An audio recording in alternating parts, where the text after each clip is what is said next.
Psychotherapy video on cognitive behavioral therapy for major depressive disorder by Sarah Renko, mental health nurse practitioner student at Western Kentucky University. We have a patient. She is a 36-year-old female who presents for her initial visit. Her chief complaint is, "I'm depressed, I don't want to spend time with my children or leave the house." She was diagnosed with depression in her early 20s. She has not been on medication in years. She complains of a depressed mood, isolating herself from family and friends, sleeping all day, lacking motivation, and is always tired. These symptoms have been intermittent for years, but recently, over the last 2 to 3 months, they have become worse. She's currently unemployed, stay-at-home mom, and husband works and is the sole provider. She states, "Our marriage is good, but I struggle with feelings of not being a good wife and mother." She denies suicidal and homicidal ideations. History of present illness. Currently, she takes no medications, but she has failed Lexapro and Effexor in the past. Her past medical history. She denies any inpatient psychiatric hospitalizations. She has no history of seizures, cardiovascular disease, or endocrine disorders. No past surgeries. She's a Gravida 2 Parent 2 with vaginal deliveries in August of 2013 and May of 2015 with no past surgeries. Family medical history. Mother with depression, father with hypertension, and brother, age 24, with ADHD and depression. Her social history. The patient reports she drinks 1 to 2 cups of coffee daily. She denies alcohol use, denies nicotine or other chemical substance abuse.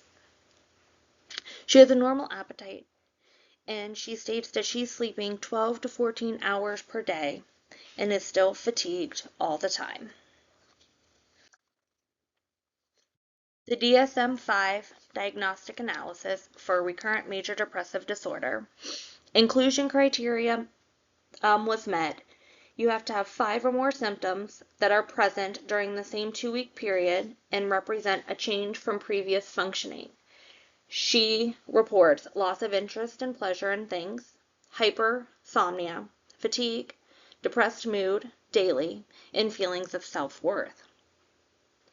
Exclusion criteria ruled out was persistent depressive disorder, due to the patient with previous history of depression, diagnosed in her 20s, and symptoms have not been present more days than not for 2 or more years.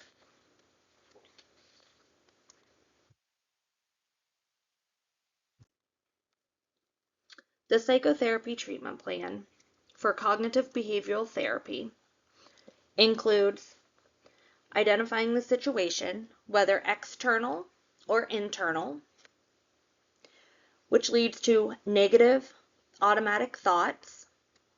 These occur rapidly and feel believable, such as, "I'm a failure, nothing will ever get better, people don't want me around, and I can't handle anything." These negative thoughts generate depressive emotions, including sadness, hopelessness, shame, guilt, and anxiety. These emotions then lead to physical sensations. These can be low energy, fatigue, sleep disruption, reduced concentration, and slowed movements. These symptoms then reinforce the low mood. These then physical sensations turn into behaviors. Depression leads to behavioral changes that maintain the disorder. These are avoidance, social withdrawals, reduced activity, procrastination, staying in bed, sleeping the day away, and reduced self-care. These behaviors reduce opportunities for positive experiences, affirming then negative beliefs.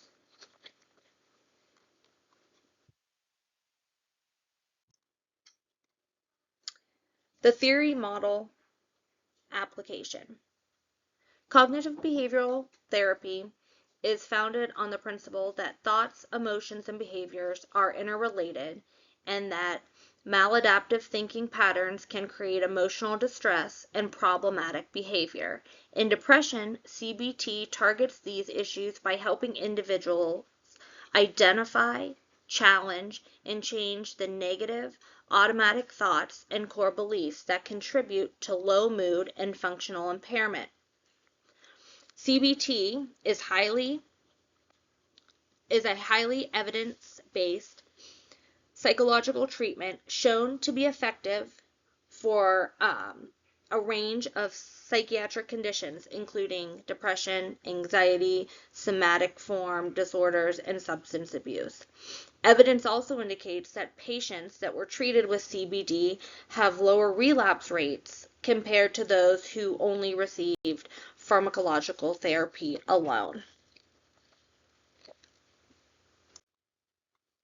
So the specific interventions that we're looking at with this patient are to help the patient understand depression and CBT principles. We would explain the cognitive model, how thoughts, feelings, and behaviors interact, and discuss the role of negative thinking in depression. We would then discuss cognitive restructuring. This would be the thought monitoring. Patient records situations, thoughts, and emotions. She would replace the negative thoughts with balanced and realistic alternatives. Then we would discuss problem-solving skills, reducing feelings of helplessness by addressing the stressors. We would reduce rumination and emotional distress, such as using mindfulness meditation, breathing exercises, progressive muscle relaxation, and grounding techniques to manage the negative emotions. And we would increase awareness of the negative thought patterns. We would record the situations, discuss the thoughts, emotions, alternative thoughts, and the outcome. We would review them on a regular basis through therapy sessions, and we would identify any patterns that were discovered.